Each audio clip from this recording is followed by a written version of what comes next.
자, 반갑습니다. 오늘은 심장 기능 상실증 약에 대한 설명을 하도록 하겠습니다. 신부전이라는 표현을 쓰기도 하는데요.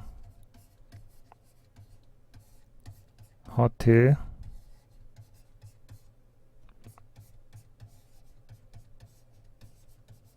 페일류어라 그래서 HF라고 약자로 쓰기도 합니다.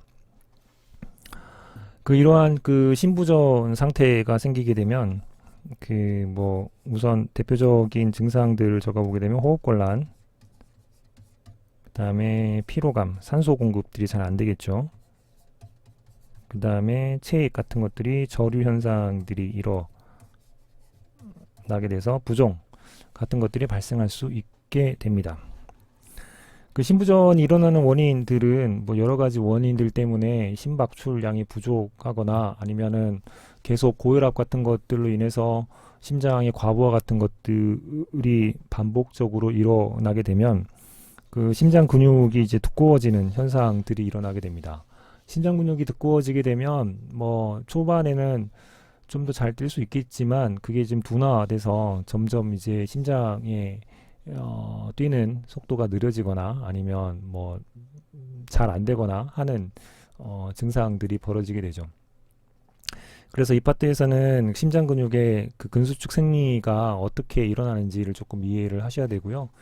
그런 과정을 통해서 심부전이 일어났다라고 하게 되면 그러한 심장 기능 상실증 약의 작용 기전, 임상 운용, 중요 부작용들이 어떻게 되는지 설명을 할 수 있으면 좋을 것 같습니다. 심장기능 상실증 약을 조금 요약을 한다고 하면 심장이 계속 과로한 상태이기 때문에 심부전이 벌어지는 거거든요. 그래서 굉장히 중증 상태가 아닌 상황에서는 심장이 과로하지 않도록 해주는 게 조금 필요해지게 됩니다. 그래서 안지오텐신 2 같은 것들을 못 만들게 해서 이 고혈압 치료제에 해당하기도 하죠. 에이스 이니비터 같은 것들을 쓰기도 하고요. 에이스 이니비터는 뒤쪽에 풀이 붙는다라는 말씀을 드렸었고, 그 다음에 안지오텐신 2가 작용하지 못하도록 안지오텐신 리셉터 블로커, 이것도 이제 고혈압 치료제에 해당하는 녀석이죠. 얘네들은 사탄이라고 하는 어미가 붙는다는 말씀을 드렸었습니다. 그 다음에 심장이 뛰지 못하게, 심장이 뛰지 못하게, 그래서 심근이 두꺼워지지 못하게 하는 방법들을 쓰는 게 베타 블로커를 쓸 수 있다고 그랬고, 이 베타 블로커는 올 같은 것들을 쓴다고 했죠. 이것도 고혈압 치료할 때 말씀들을 드렸던 겁니다. 또 다른 측면들로는 알도스테론의 기량제 같은 것들을 쓸 수 있다고 말씀드렸죠. 마찬가지로 심근이 두꺼워지지 못하게 못 뛰게 해서 하는 방법들이고요. 그 다음에 혈액에 대한 양을 감소시켜서 심장의 이제 부하를 좀 줄여두는 이뇨제 같은 것도 사용할 수 있게 됩니다. 그래서 기본적으로 초기 상황에서는 심장이 조금 덜 뛰도록 부하가 좀 적게 되도록 하는 과정인데, 반대로 얘기하게 되면 고혈압 치료에서 혈압을 낮추는 약들이 대부분 이 심장 기능 상실 약에 해당하기 때문에 다시 한번 복습한다라고 생각하시고 공부하시면 좋겠고요. 그럼에도 불구하고 심장 부하가 너무 반복이 돼서 이제는 심장이 안 뛰려고 한다라고 하는 중증 상황의 심부전 상태가 되면 심장을 이제 인위적으로 강하게 뛰게 만드는 게 필요하겠죠. 이제 그럴 때 쓰는 게 이노트로픽 에이전트라고 해서 디곡신 같은 경우가 강심 내당제라는 표현을 쓰고 있는데요. 이런 것들을 통해서 심장을 강하게 뛰게 하는 방법으로 심장 기능 상실증을 치료하려고 쓰게 됩니다. 자, 심장근의 수축 생리학을 아시려면 두 가지를 아셔야 되는데요. 심근 세포에 이제 전이가 이제 전달이 되죠. 그래서 심장을 했을 때 전기 충격 같은 것들을 주는 이유가 죽었던 그리고 뭐 이런 것들을 활성화하지 못했던 것들을 인위적으로 전위 활성화를 시키기 위해서 하는 거고요. 그래서 심장에서는 페이스메이커라고 하는 게 있죠. 두 가지가 있습니다. 심방결절이 있고 그 방실결절. 그래서 전위를 주죠. 땅, 땅. 여기도 마찬가지로 이렇게 주게 되면 그 전위가 그 받으면서 어떤 식으로 되냐면 소디움 채널이 열리면서 페이지 0 상태로 그 전위가 갑자기 올라가게 되고요. 그 다음에 다시 그 리폴라라이제이션 다시 이제 재분극 상태로 되면서 이제 이 전위가 떨어지기 시작을 하게 됩니다. 이때 관여하는 게 칼륨 채널이 관여를 하게 되고요. 그 다음에 더 떨어지는 데 관여하는 것들은 마찬가지로 칼륨 채널을 조금 더 많이 그 열어서 네, 보이시나요? 제가 이번에는 저쪽으로 네, 그 보이게 하기 위해서 제 위치를 좀 옮겼고요. 그래서 파셜하게 리폴라이제이션 일어나는 경우랑 그 다음에 풀리하게 그 리폴라이제이션 일어나는 경우가 있고 그 다음에 그 다 재분극이 일어나게 되면 이것이 이제 계속 지속이 되는 페이지 4 그래서 0, 1, 2, 3, 4라고 하는 활동 전이에 대한 모습들과 관계하는 채널들이 뭐가 있는지 한 번쯤 생각을 해 보시면 좋겠고요.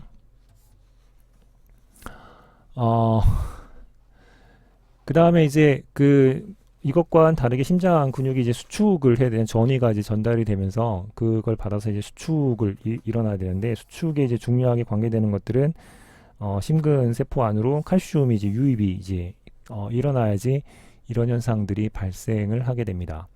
그래서 볼티지 센시티브 이러한 전이차 센시티브하게 이제 전이차가 생기게 되면 칼슘 그 채널이 열리게 되고 칼슘이 들어오게 되죠. 그 다음에 칼슘이 들어오게 되면 칼슘 양들이 높아지기 때문에 소디움 칼슘 익스체인지가 작동을 해서 소디움 양이 이제 세포 안에 들어오게 되고 소디움 양이 늘어나게 되면 소디움 칼륨 ATPase에 의해서 칼륨 양이 이제 변화되면서 다시 이 수축 반응들을 풀어내는 형태의 과정들을 겪게 됩니다. 이게 이제 기본적으로 심근 근육이 수축할 때 활동 전이 볼티지에 대한 전이들은 어떤 식으로 전달되고 어떤 반응을 보이는지 거기에 관계되는 채널들은 뭐가 있는지 첫 번째는 소디움 채널, 두 번째는 칼륨 채널, 세 번째는 칼륨, 칼슘, 포타슘, 칼슘 채널, 그 다음에는 칼륨 채널에 대한 관여들이 있다. 그리고 심근 수축에는 볼테이지 센시티브한 칼슘 채널이 열리고 그 다음에 소디움, 칼륨, 칼슘 익스체인지 그 다음에 소디움, 포타슘, ATPase 채널 같은 것들이 관계에서 작동을 한다 라고 이해를 해주시면 될 것 같습니다. 심부전이 발생을 했다, 카디옥 펠리오가 발생했다 라고 하게 되면 심발출량을 증가시키기 위해서 세 가지 보상 기전이 발생을 하게 됩니다. 고혈압 할 때 말씀드렸겠지만 그 혈압이 또는 떨어지거나 카디악 펠리오가 떨어지게 되면 교감신경계가 반응을 해서 심장을 이제 뛰게 만드는 걸 워킹을 하게 되고요. 그 다음에 아웃풋이 떨어지게 되면 블러드 프레셔가 떨어지게 되고 그 결과 레날 블러드 플로우가 떨어지면서 그 레닌, 안지오텐신, 그리고 알도스테론 시스템이 올라가게 되면서 결국에는 심장에 대한 것들을 빨리 뛰게 하게 됩니다. 근데 부전이 생긴 상황에서 그것들을 해소하기, 보상하기 위해서 이 두 가지 시스템을 하다 보면 이제 말초에 이제 부종이 생기거나 아니면 심근이 이제 비대해지는 현상들이 일어나게 되겠죠. 그래서 더 심부전이 오히려 악화되고 그리고 심방이 이제 확산되는 일들이 벌어지게 돼서 결국엔 수축 확장기 기능 장애를 벌어지게 됩니다. 이것과 다르게 세 번째 기전들은 나트륨 이뇨 펩티드를 활성화시켜서요. 결국에는 그 혈관 같은 경우들을 이완시켜서 심장의 부담을 조금 감소시키는 방식의 유익한 보상 기전도 존재를 하게 됩니다. 따라서 이런 보상 기전들이 일어나도록 그리고 이런 보상 기전들은 일어나지 않도록 하는 게 심부전 치료제의 기본 개념이라고 보시면 되겠죠. 그래서 결국에는 고혈압 치료제하고 거의 비슷해집니다. 그래서 안지오텐신 전환 효소 억제제, ACE 이니비터, 프릴이라고 말씀드렸고요. 강력하게 혈관 수축하고 신장에서 수분의 재흡수를 촉진하는 안지오텐신 2, 이것을 그 컨버팅한 ACE 이니비터를 작용을 해서 못 만들게 하게 하는 거죠. 이렇게 못 만들게 하게 되면 교감신경의 아웃풋이 떨어지게 되고, 그 다음에 혈관들은 이완이 돼야 되고, 그 다음에 소디움이나 워터의 잡는 거는 억제되면서 밖으로 이제 분출이 하게 돼서 결국에는 심장에 이제 로드를 줄여주는 상황을 맞게 됩니다. 그래서 로드는 줄여주는 대신 카디악에서 아웃하는 볼륨 같은 것들은 늘어나는 형태가 되게 되고요. 그 다음에 ACE 이니비터가 하는 것 중에 하나가 브래드키닌이라고 하는 것들을 파괴하는 것들도 억제하기 때문에 브래드키닌의 레벨이 높아지고, 이 브래드키닌의 레벨이 높아지면서 발생할 수 있는 게 마른 기침 같은 것들이 생길 수 있다 는 말씀을 고혈압 치료제에서도 드렸습니다. 자, 그 다음에는 안지오텐신 수용체 차단제가 있죠. ARB라고 말씀을 드렸고요. 안지오텐신 리셉터 블로커, 사탄이라고 하는 것들이 어미에 붙는다라는 말씀도 드렸습니다. 이 ARB 같은 경우에는 브래드키닌 농도에는 영향을 미치지 않기 때문에 마른 기침 유발이 없는 장점이 있고, 그리고 혈관 부종 같은 것들을 일으키지 않는 장점들이 발생을 합니다. 그 다음에 알도스테론 기량제 같은 경우는 알도스테론이 하는 역할이 세뇨관의 집합관에서 수분하고 염분을 재흡수를 돕는 역할들을 하게 되는데요. 이러한 수분하고 염분을 재흡수하는 대신 칼륨 밖으로 내보는 역할을 하게 됩니다. 그래서 이러한 알도스테론을 기량을 해서 블러드 볼륨에 대한 부분들을 충분하게 만들면 심장의 부하가 좀 낮아지는 장점들을 갖게 되죠. 이제 그때 쓰는 게 이제 스피로락톤이라는 말씀을 드렸고, 이 녀석은 아주 약한 이뇨제에 해당을 한다라고 말씀을 드렸습니다. 염분하고 수분 재흡수를 억제를 하게 되죠. 따라서 이뇨 효과도 나타내는 측면이 있고요. 그리고 심근이 이제 리모델링, 점점 이제 부하가 많아져서 높아져서 심근이 이제 두꺼워지는 현상 같은 것들이 억제가 되게 되겠습니다. 초기 심부전증의 치료는 하지는 않고요. 가장 진행된 형태의 심부전증 치료에 주로 사용하는 약물이 되겠습니다.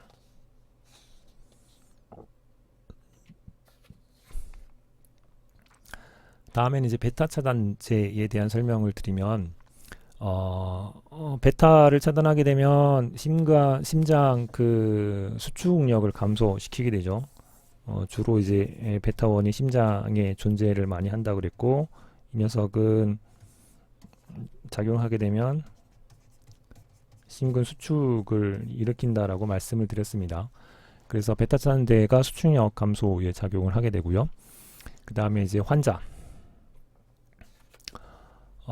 환자의 이제 수축 기능 개선에 심장 리모델링의 반전 효과들을 나타낼 수 있게 됩니다. 이 차단제의 어미 특징들은 올이라는 말씀을 드렸죠. 그래서 프로로놀 그리고 카베디롤이라고 하는 형태의 약들이 있습니다. 콩팥에서 레닌 유리를 억제를 하고요. 그 다음에 교감신경계에서 만성적인 활성화로 인한 이제 변화가 차단하는 역할들을 하게 되겠습니다. 그리고 심부전에 이제 마찬가지로 일반적으로 사용할 수 있는 게 이제 이뇨제인데, 그 중에서도 이제 루프 이뇨제가 가장 강력한 이뇨제이기도 하고, 블러드 볼륨을 소변량을 굉장히 증가시켜서 낮출 수 있는 중요한 약이기 때문에 일반적으로 심부전에 사용하는 약이 되겠습니다. 프로세마이드가 대표적이었죠. 고혈압 치료제를 설명할 때 한 번씩 다 나왔던 거기 때문에 다시 한번 설명하면서 이제 이해를 돕기 위해서 한다고 생각하시고 여러분 걸로 만들어 주셨으면 좋겠습니다. 그 다음에는 안지오텐신 수용체하고 그 레프릴신 억제제에 대한 부분입니다. 그 레프릴신이라고 하는 녀석은 그 브레드키닌, 그 다음에 나트륨 이뇨 펩티드 같이 혈관 활성 펩티드를 분해하는 효소입니다. 그 나트륨 이뇨 펩티드가 이제 나오게 되면 혈관을 이완시켜서 심장의 부하를 줄일 수 있는데, 이 네프릴신이 나트륨 이뇨 펩티드를 분해를 해버리면 그런 효과를 못 내게 되겠죠. 따라서 네프릴신 억제제를 그 처리를 해서 그 혈관 이완 나트륨 이뇨 펩티드의 활성을 그 증가시키는 일들을 할 수 있게 됩니다. 나트륨 이뇨 펩티드 효과를 조금 더 극대화 시키기 위해서는 안지오텐신 수용체 블로커하고 이제 같이 병용을 하면 좀 더 이제 극대화되는 측면들이 생기게 되죠. 그래서 안지오텐신 수용체 블로커와 그 네프릴신 억제제 이렇게 이제 같이 병용해서 처방을 하는 방식을 쓰게 됩니다. 이제 문제는 혈관의 이완들을 좀 강화시키는 형태로 나타나기 때문에 그 부작용 중에 하나가 그 혈관 부종이 되겠습니다. 그 대표적인 약이 그 사쿠비트릴이라 발살탄이라고 하는 녀석이 있는데요.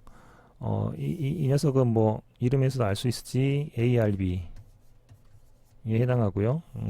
사쿠비트릴 같은 경우에는 그 네프릴신 억제제 이니비터에 해당합니다. 그래서 이렇게 같이 병용을 해서 신부전 치료에 사용을 하게 되겠습니다. 이런 방식으로 신부전 치료를 하는데도 불구하고 심장이 이제 더 이상 뛰지 않으려고 한다라는 상태까지 악화가 되면 강력한 신근 수축성 약물을 쓸 수밖에 없게 됩니다.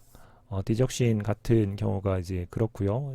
디기탈리스 엽에서 추출된 배당체라서 심장을 강하게 수축시킨다고 해서 강신 배당체라고 부릅니다. 작용 원리를 보게 되면 세포 내 칼슘 농도를 증가시키는데요. 어떤 방식으로 증가시키냐? 디적신이 소디움, 칼륨, 익스체인지 이 부분들을 억제를 시킵니다. 이렇게 억제를 시키게 되면 세포 안에 그 소디움 농도가 높아지죠. 소디움 농도가 높아지면 더 이상 소디움을 들어올 필요가 없기 때문에 그 소디움 칼슘 익스체인지가 작동을 안 하게 됩니다. 이렇게 작동을 안 하게 되면 칼슘이 밖으로 유출하지 못하기 때문에 프리 칼슘이 굉장히 그 세포 내에 많아지게 되죠.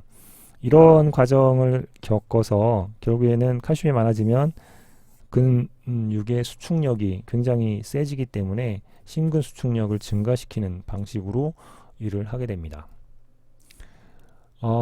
이렇게 그 인위적으로 심장을 수축시키면 그 페이스메이커에 의해서 심장이 리드미컬하게 박동을 하는 것들이 문제가 생길 수 있게 됩니다. 그에 따라서 심실의 부정맥이라고 하게 되면 심장이 일정하게 땅 이런 식으로 뛰어야 되는데 땅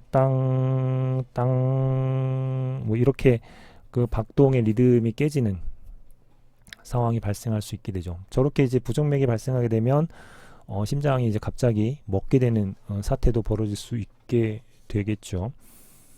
이 디곡신 같은 경우에는 낮은 치료 지수를 갖고 있어서 좀 주의해서 써야 되는 좀 안전하지 못한 약물에 해당하겠습니다.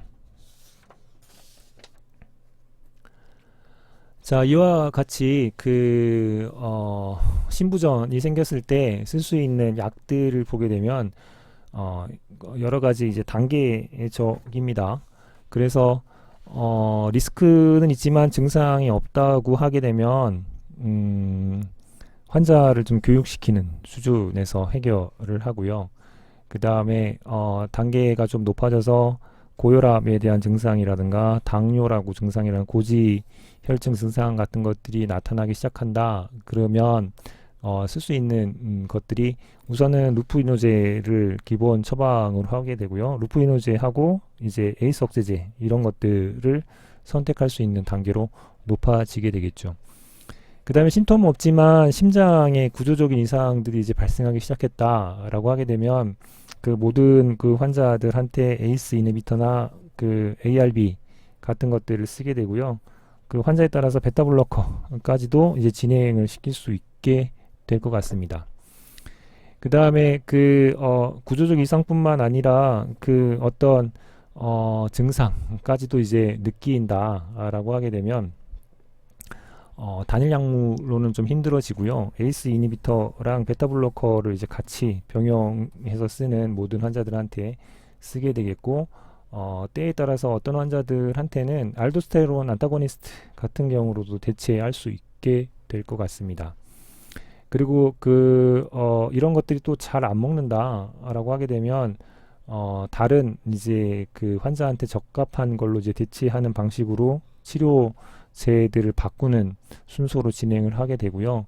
이것조차도 문제가 있다라고 하게 되면 그 소디움 시기를 좀 제한을 하면서 이제는 그 강심배당체의 처방까지도 들어가는 순서를 밟아가면서 신부전에 대한 치료를 한다라고 이해를 하시면 될 것 같습니다. 자, 이제 지금까지 배운 신부전 치료제에 대한 이해를 바탕으로 뭐 대부분은 고혈압 치료제하고 동일했었고, 그 다음에 디곡신 같은 강심배당체에 대한 부분들만 추가로 더해졌다라고 보시면 될 것 같습니다. 그러면 그 부전심장, 그 신부전이 생겼을 때 그 에이스 억제제를 쓴다고 했죠. 에이스 억제제는 고혈압 치료에도 사용을 합니다. 신부전에도 사용을 하죠. 그랬을 때 이 에이스 억제제가 어떤 그 기전들을 갖고 있기 때문에 그 신부전 치료에 사용하는가라고 이제 잘 찾아봐라 라고 하는 측면의 문제입니다. 그러면 뭐 하나하나 다시 한번 읽어보면 에이스 억제제는 혈관 저항을 증가시키나요? 이게 이제 고혈압하고 관계해서 한번 생각해 보시면 되죠. 에이스 억제제는 왜냐하면 에이스 억제제가 항고혈압제이기도 하기 때문에 에이스 억제제는 심박출량을 감소시키나요? 에이스 억제제는 그 전부하 같은 것들을 감소시키나요? 에이스 억제제는 알도스테론 분비를 증가시키나요? 라고 하는 측면에서 좀 살펴보시면 되고,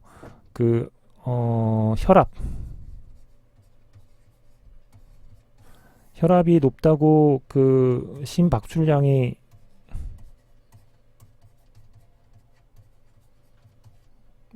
높은 건 아니죠.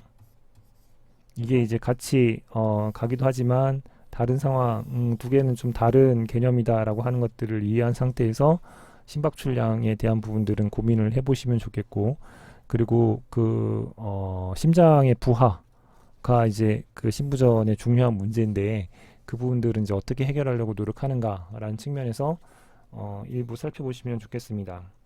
그 외에도 에이스 억제제가 갖고 있는 부작용들에 대한 설명들을 고혈압 치료제에서도 마른 기침이라 브래드키닌을 파괴시키지 못하기 때문에요. 라는 측면들 말씀드렸고, 그리고 이 마른 기침에 대한 문제들을 해결하기 위해서 안지오텐신 리셉터 블로커라고 하는 부분들을 사용해서 그 부분들을 이제 해소하려고 노력을 한다 라는 측면까지 정리를 해 드렸습니다. 그러면서 이제 이 전체적으로 다시 한번 고혈압 치료제를 다시 한번 또 정리하시고, 그리고 신부전 치료제에 대한 정리도 다시 한번 하시면서 이 파트들에 대한 내용들을 잘 정리하셨으면 좋겠습니다. 그 신부전에 대한 부분들하고 고혈압 치료에 대한 부분들은 잘 치료하지 않게 되면 그 심장 부하 같은 것들이 더 높아져 점점 악화돼서 결국에는 심정지 상태까지 올 수 있는 그 위중증이 될 수 있습니다. 그 과정에서는 증상들을 잘 못 느낀다라고 하는 것들이 문제죠. 뭐 피로해지는데 뭐 피곤해서 그렇겠지. 뭐 이 정도로 넘어가시면 안 됩니다. 그래서 이번 파트도 이제 고생을 하셨고 여기서 마치도록 하겠습니다. 고생하셨습니다.